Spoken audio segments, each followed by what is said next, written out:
In 1945, there were more elevator operators in New York City than police officers. They wore uniforms, they worked in shifts, they belonged to unions, they had seniority systems and pension plans.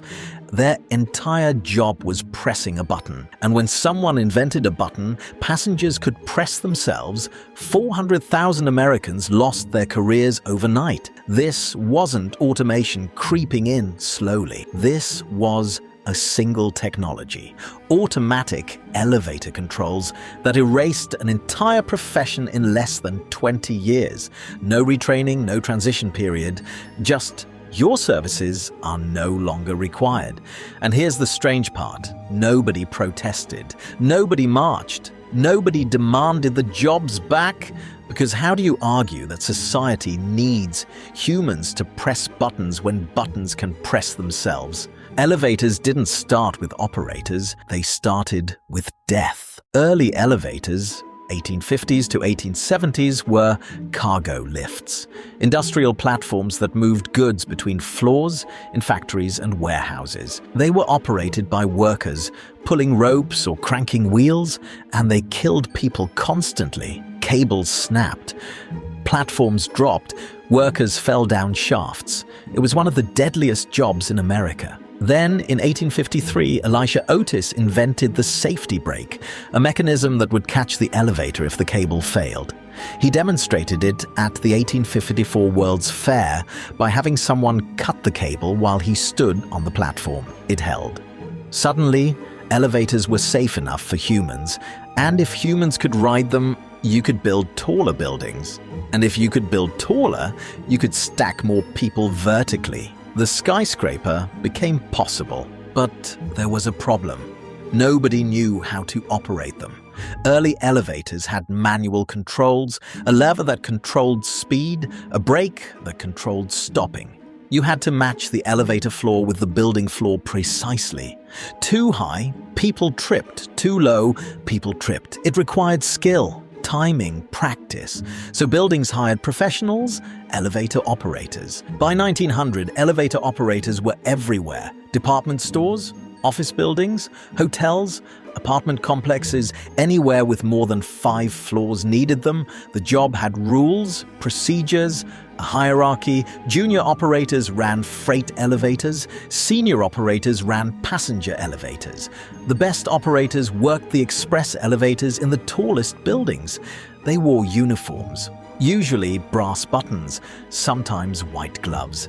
The fancier the building, the fancier the uniform. They worked in shifts. Morning operators handled the rush, midday operators handled lunch, evening operators stayed until the building closed, and they were trained. Not college trained, but trained. You learned how to accelerate smoothly so passengers didn't stumble, how to decelerate gently so they didn't lurch forward, how to stop exactly level with the floor, not an inch above, not an inch below. You learned the language. Going up, watch your step. Next floor, please. You learned the unwritten rules. Men removed their hats. You faced forward. You didn't make eye contact. You didn't talk unless spoken to. The elevator operator was invisible until needed, and then essential. By 1920, there were an estimated 100,000 elevator operators in the United States. By 1950, over 400,000. It wasn't just a job, it was a profession with skills, with dignity, with a future. Until it wasn't. The 1920s through the 1940s were the peak. Skyscrapers were exploding. The Empire State Building, the Chrysler Building, Chicago's skyline, every major city wanted taller, grander, more impressive, and every skyscraper needed elevator operators. Dozens of them working in shifts, keeping the building moving. In 1945, the Empire State Building alone employed 97 elevator operators. The building had 73 elevators. Some ran local, some ran express, some only went to certain floors. Operators memorized the system, which elevator went where, which stops were most common, how to minimize wait times. It was logistics. Human-powered logistics, and it paid decently. In 1950, an elevator operator in New York made about $60 per week. That's roughly $750 per week today. Not wealthy, but livable. Union jobs with benefits. The International Union of Elevator Constructors represented them, negotiated contracts, fought for raises, protected seniority for a job that required no college, no specialized training, and no physical labor. It was a good deal. You showed up, you pressed buttons, you went home. And then someone asked a very dangerous question. Why do we need a person to do this? Here's the thing about elevator operators. They weren't really pressing buttons. They were controlling liability. Early elevators were dangerous. If you accelerated too fast, passengers fell. If you stopped too hard, they stumbled. If you misjudged the floor level, someone could trip and sue. Buildings needed someone responsible, someone who could be blamed if something went wrong. Elevator operators were human insurance policies. They also provided customer service. They announced floors, helped elderly passengers, prevented overcrowding, stopped drunks from riding alone. They were security without being called security. And they were social buffers. In 1940s America, you didn't get in an elevator alone with a stranger of the opposite sex. That was improper, but if an operator was there, it was fine. They made vertical travel socially acceptable, but all of this, the safety, the service, the social comfort, was built on one assumption, that elevators required human skill to operate, and that assumption was about to collapse. The first fully automatic elevator was installed in 1900. It didn't catch on. Too expensive, too unreliable, too unfamiliar, buildings stuck with human operators. But technology improved. By the 1920s, semi-automatic elevators existed. The operator still controlled speed and stopping, but the doors closed automatically. By the 1930s, fully automatic elevators were reliable. Passengers could press a button, the elevator would go to that floor, stop level, open the doors. No human needed. But buildings didn't switch because the technology wasn't the problem. The problem was labor. Elevator operators had unions, strong unions. They had contracts that said buildings couldn't fire them without cause. And we installed a machine that does your job wasn't legally considered cause. So buildings kept paying operators even as the technology to replace them existed. This standoff lasted through the 1940s. World War II delayed everything. Labor was cheap. Automatic elevators were expensive. Why fix what wasn't broken? Then the war ended and everything changed. After World War II, labor costs rose. Unions got stronger, wages increased, benefits expanded.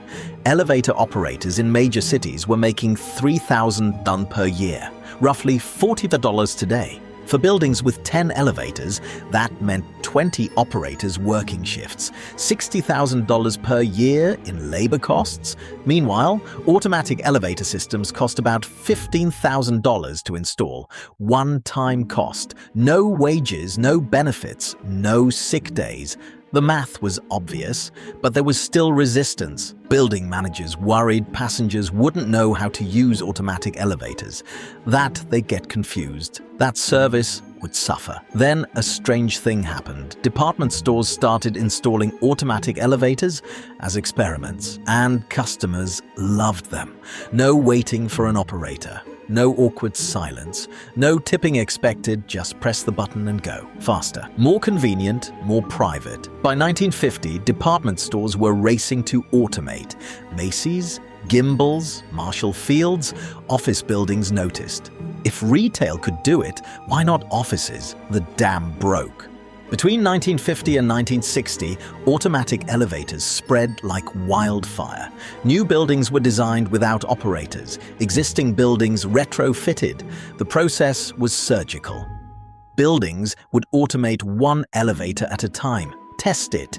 If passengers adapted, automate another. Operators were reassigned, then laid off, then gone. And here's the thing, nobody fought back. The unions tried. They negotiated severance packages, early retirement options, retraining programs, but they didn't strike, didn't protest, didn't demand the job stay, because deep down, everyone knew the truth. The job didn't make sense anymore. You can't argue that society needs humans to press buttons when buttons work fine on their own. Some operators found other work, building maintenance, security, doormen. Most didn't, because the skills weren't transferable. Knowing how to operate a manual elevator lever didn't help you in 1960s America. By 1970, elevator operators were rare. Only the fanciest hotels kept them for luxury appeal. By 1980, they were nearly extinct. By 2000, they were museum pieces. The Bureau of Labor Statistics stopped tracking the job category in 1996.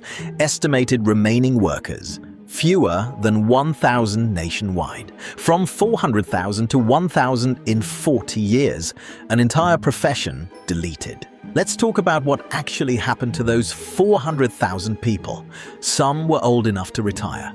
Social Security had just been expanded. Pensions kicked in. They left. Some were young enough to retrain. They became janitors, security guards, retail workers. But most were middle-aged, 40, 50, 60 years old. Too old to retrain, too young to retire, skills too specific to transfer. They'd spent 20, 30 years pressing elevator buttons. What do you do when that's no longer a job? You take whatever you can get, and usually it paid less. A 1965 study tracked 200 displaced elevator operators in New York. 5 years later, 18% had found comparable work, 34% were working lower-wage jobs, 22% were unemployed, 12% had retired early, 14% couldn't be located. Nobody talks about those 14%, where they went, what happened, whether they're okay, because society moved on. Automatic elevators worked, buildings saved money, passengers liked it better. The operators became trivia. Did you know people used to get paid to press elevator buttons? That's crazy. Why would anyone need that? Followed by silence. Because the answer is uncomfortable. They didn't need it. They just hadn't invented the replacement yet. And that's the thing about automation. It doesn't care if you have a family, a mortgage, 20 years of seniority. It just cares if a machine can do it cheaper. The weird part is, automatic elevators created new problems. Elevator crime exploded. Without operators watching, people got mugged, assaulted, robbed. Buildings had to install cameras, emergency phones, alarm buttons, all because they'd removed the human. Elevator etiquette collapsed. Without an operator enforcing order, people crowded, pushed, cut in line, buildings put up signs. Face forward, move to the rear, wait your turn. Rules that operators had enforced just by existing. Elderly people got confused, pressed the wrong button, ended up on the wrong floor, got lost in buildings they'd been visiting for years. Buildings had to add clearer signage, intercom systems, directory boards, all because the human who used to help them was gone. And maintenance became a nightmare. Operators used to report problems immediately. Strange sounds, jerky stops, doors sticking. Now, problems went unreported until something broke. Then it was expensive emergency repairs instead of cheap preventive maintenance. But none of this mattered because the savings outweighed the costs. Buildings that spent $60,000 per year on operators now spent $5,000 on maintenance. The math worked, the humans didn't. Right now, in 2025, there are still elevator operators. Not many, but they exist. Luxury hotels keep them for prestige. The Plaza in New York, the Ritz-Carlton, high-end apartment buildings in San Francisco, they're not operating manual elevators anymore. The elevators are fully automatic. The operators are just pressing the buttons passengers could press themselves. They're theater. Human decoration, a signal that this place is fancy enough to pay someone to do something you could do yourself. And it works. Guests love it. They tip, they feel special, but ask the operators what they think, and most will tell you the truth. It's humiliating. You stand there all day pressing buttons, smiling, pretending the job matters. One operator in Manhattan interviewed in 2019 said, "I know I'm obsolete. The guests know I'm obsolete. We're all pretending together." He makes $45,000 per year. With tips, maybe $55,000. That's less than an Amazon warehouse worker. And he knows that when the hotel renovates, his job vanishes. They'll automate? Call it modernization. Give him 2 weeks severance, and he'll join the millions of other Americans whose jobs disappeared because a machine learned to press a button. At peak employment in 1950, there were an estimated 400,000 elevator operators in the United States. By 1970, 50,000. By 1990, 5,000. By 2020, fewer than 1,000, a 99.75% reduction. The Bureau of Labor Statistics stopped tracking the category as a distinct occupation in 1996 because the numbers were statistically insignificant. A 1963 Department of Labor study estimated that automation displaced an average of 3,500 elevator operators per year between 1950 and 1963. Most never found comparable employment. The International Union of Elevator Constructors, the union that represented operators, still exists, but it now represents elevator installers and mechanics. The operators are gone, and here's the strange part: it worked. Automatic elevators are better, faster, more efficient, cheaper. Nobody wants operators back, not passengers, not building owners, not even most former operators, because even they admit the job didn't need to exist. It only existed because the technology to replace it hadn't been invented yet. And once it was, the job disappeared in 1 generation. Elevator operators weren't special. They were just first. The pattern repeated everywhere. Switchboard operators, automatic switching bank tellers, ATMs, gas station attendants, self-service pumps cashiers, self-checkout taxi drivers, Uber algorithms, next self-driving cars, truck drivers, coming soon. Same story. Human does task. Machine learns task. Human becomes expensive. Machine replaces human. The only difference is speed. Elevator operators had 40 years between invention and extinction. Most jobs today won't get that long. Self-checkout took 10 years to go from experiment to standard. Food delivery apps took 5 years to replace thousands of restaurant jobs. The gap between new technology and mass unemployment is shrinking. And the lesson from elevator operators is clear. Society will not protect your job just because you need it. If a machine can do it cheaper, the machine wins. No debate, no compromise, no exceptions. The only question is, how long until your job is the one that doesn't make sense anymore? Here's what nobody wants to admit. We're glad elevator operators are gone. Not because we dislike them, but because automatic elevators are better, faster, more convenient, more private, no tipping, no small talk, no waiting for a shift change. We prefer the machine. And that's the template for everything else. Self-checkout is faster than cashiers when it works. GPS is better than asking for directions. Streaming is better than video stores. We trade human jobs for convenience, and we don't look back. Because the individual experience improves even as the collective employment situation worsens. Your elevator ride is better without an operator, but 400,000 people lost their careers. Your Amazon delivery is faster with algorithms, but thousands of truck drivers will lose theirs. Your food is cheaper at automated restaurants. Millions of service workers will be displaced. We see the benefit. We don't see the cost, because the cost is distributed across people we'll never meet. And so we press the button, and the machine obeys. And we don't think about the person who used to do this, because they're gone. And we got used to it faster than we expected. Elevator operators are extinct, but the pattern isn't. Right now, there are 3.5 million truck drivers in America. Self-driving trucks are in testing. There are 3.6 million cashiers. Self-checkout is expanding. There are 2.7 million food service workers.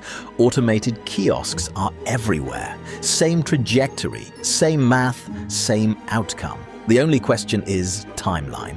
Some estimates say 20 years, some say 10. Some say it's already happening and we're just not noticing, because that's how it works. It doesn't happen all at once. It happens one job at a time, one company at a time, one industry at a time, until one day you look around and realize half the jobs that used to exist are gone, and nobody's quite sure where the people went. Elevator operators were the warning. We didn't listen, we pressed the button, it worked. We moved on, and now we're building buttons to replace everything else. Next time you're in an elevator, alone, pressing the button yourself, think about this. 70 years ago, someone stood where you're standing, wearing a uniform, earning a living, supporting a family. Their entire job was pressing that button, and they did it for 30 years. Every day, every shift, until someone invented a way for you to press it yourself, and then they were gone. No ceremony, no monument, no memory, just a button. That's all that's left.